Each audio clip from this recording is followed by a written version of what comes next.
guys, it's Jamie here from Jamie and his Whisky. I hope you're all doing well. Today I'm back for my 14th whisky review, and I'm going to be looking at a whisky that is one of the most iconic, recognisable and divisive whisky brands out there. It's one of those kind of Marmite ones, you either love it or you hate it. Yes, of course, I'm talking none other than the Laphroaig 10-year-old whisky from the Isle of Islay. I'm not only going to be reviewing the 10-year-old though, I'm also going to be reviewing its big brother, the 10-year-old cask strength, batch number 12, bottled at 60%. 60.1%. Oh yeah, so stay tuned. It's going to be a fun one because I love both these whiskies so much, but especially this one, and I'll tell you why. Before I get into the actual review itself though, I wanted to mention why this whisky is so special to me. And it's not just to do with the taste and what it does for me on that level. It's more personal than that. Last year in September 2020, my dad Jeff suddenly passed away. And it left like a big hole in all our lives, and we miss him a lot. And he was more of a brandy man. He used to like his brandy, and he used to like his red wine a lot. But he did also like whiskey, and the one whiskey which he would only have was the Laphroaig 10. Now it's one of those whiskies that I used to buy for him all the time. So around Christmas time or on his birthday, whenever I could never think of what to give him, I would always go back to the Laphroaig 10, and he was never disappointed. I used to try it occasionally when I would go around and he would open it and he would say, "Do you want one?" So he would open it up and I would give it a try, and to me it just tasted of smoke and fire. And I would look at him and go, "Oh my God, Dad, like, how can you drink this stuff? How can anyone enjoy this in a million years?" This was a while ago now, before I got into whiskey. And yeah, I just didn't get it. But I always admired him and always wanted to be that person that could enjoy that type of drink because it seemed so cool to me. So quite a few years went by. I'm still buying him Laphroaig every year and whatnot. And about 2 or 3 years ago, I fell into this whiskey journey myself. And I started getting into Laphroaig. And who was the person that got me into Laphroaig? It was my dad. I went round and he happened to have a bottle of Laphroaig there.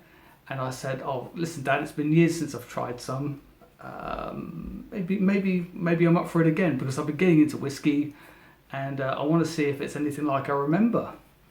So he poured me a drink and I fell in love with it straight away. It was like, wow, my palate had obviously grown up, and it was an experience. It was this lovely like chimney soot, fire by the beach type of vibe to it.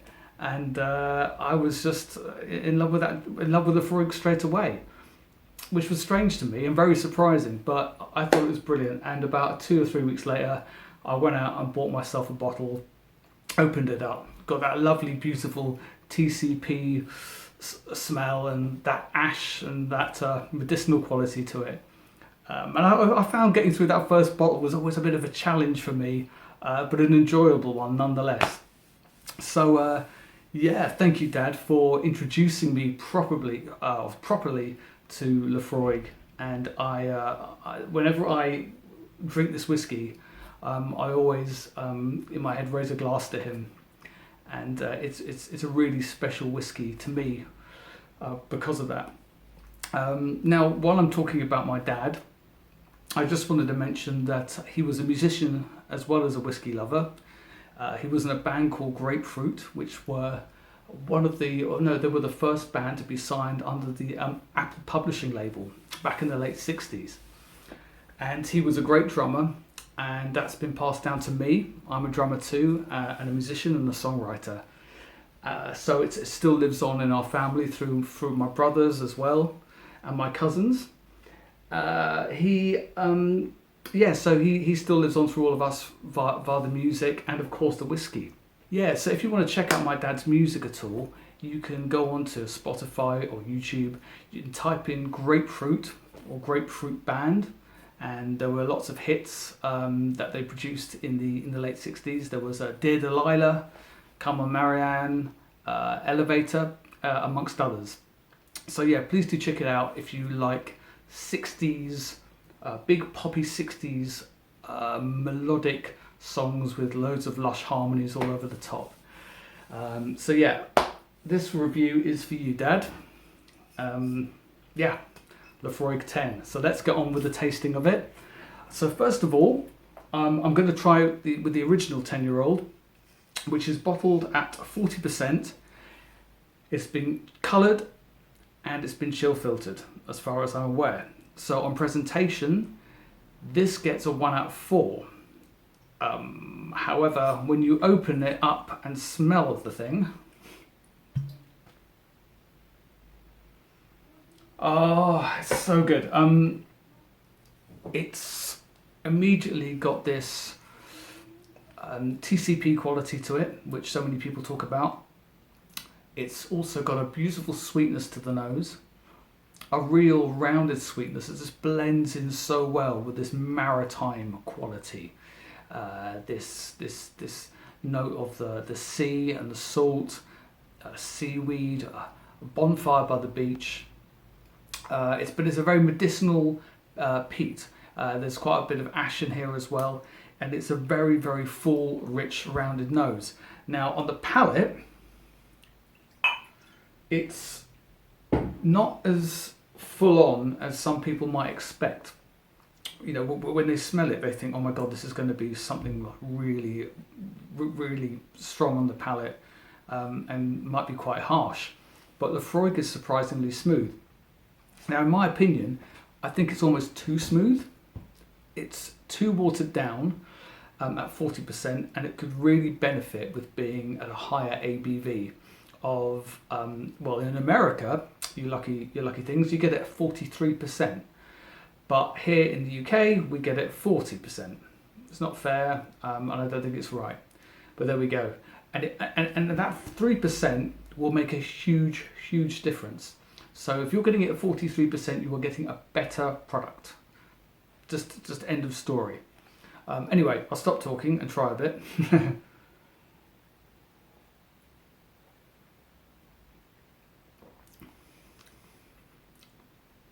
Oh, it's so smooth. But what bothers me is it feels like it's too watered down. It's like someone's taken a perfectly good whiskey and poured too much water in it. Now the flavour's still there. It's the mouthfeel that suffers more than anything else. It's the mouthfeel that just feels thin and watery. And when you've got something that says on the bottle, does it say it on the bottle? It might say it on the packaging actually. Sorry, 1 second. Yeah, when it says the most richly flavoured of all Scotch whiskies, okay, you would expect something pretty brutal. And it's not. It's actually quite pleasant. Now, when I say it's quite pleasant, I mean to me, after being on a whiskey journey for quite a while and enjoying this kind of smoky whiskey, to a lot of other people there, newbies, even people that have been drinking whiskey for a while, they might disagree with me and they still might say it's pretty brutal. However, the mouthfeel has been greatly compromised by the low bottling strength and the chill filtration that's taken place. I don't believe it serves this whiskey well, and I think it's on the borderline of ruining a fantastic whiskey. Okay, so that's the Laphroaig 10 in a nutshell, and don't get me wrong, I love this whiskey. I've bought this whiskey so many times over the last 2 or 3 years, I can't remember. It's my go-to smoky whiskey, or at least it has been. Not anymore though. I don't think I'm going to be constantly buying the original 10-year-old. because it's starting to feel too watery for my palate. However, I will never turn my nose up at it, and I perfectly enjoy it. In terms of the score, it's a real tough one to give because the presentation's not great, but the actual flavours in here and the sensations are right down my street, and I still find it a very evocative whiskey. Now, I'm going to give it an 85 because it's still a great whiskey, but I have criticisms, and those are my criticisms of the presentation and the mouthfeel. So I don't know if you agree with me, guys, but I really feel quite strongly about it. Now, that's why I wanted to review this next one, which is the cask strength.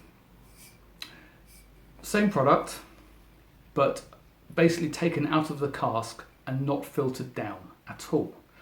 This is bottled at 60.1%, and as far as I'm aware, it hasn't been chill filtered, even though I don't think it says it.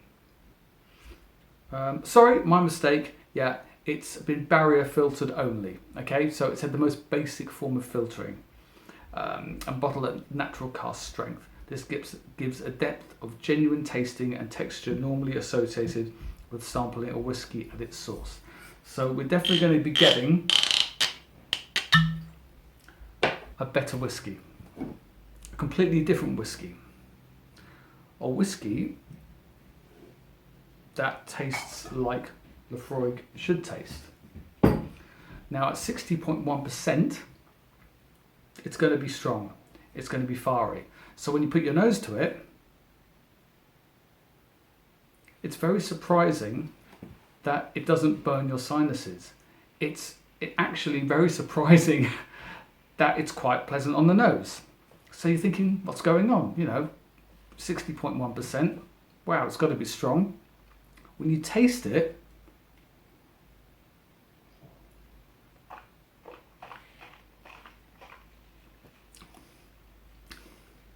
whoa, yeah,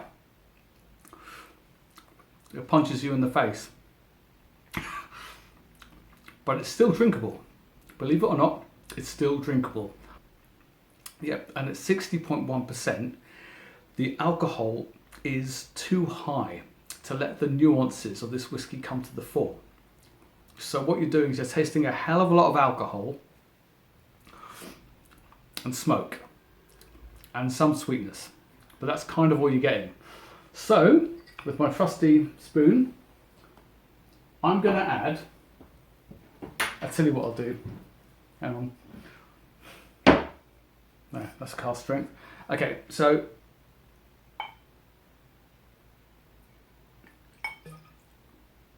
that's probably around a shot of whiskey. Now I'm going to add 1 to 2 teaspoonfuls of water.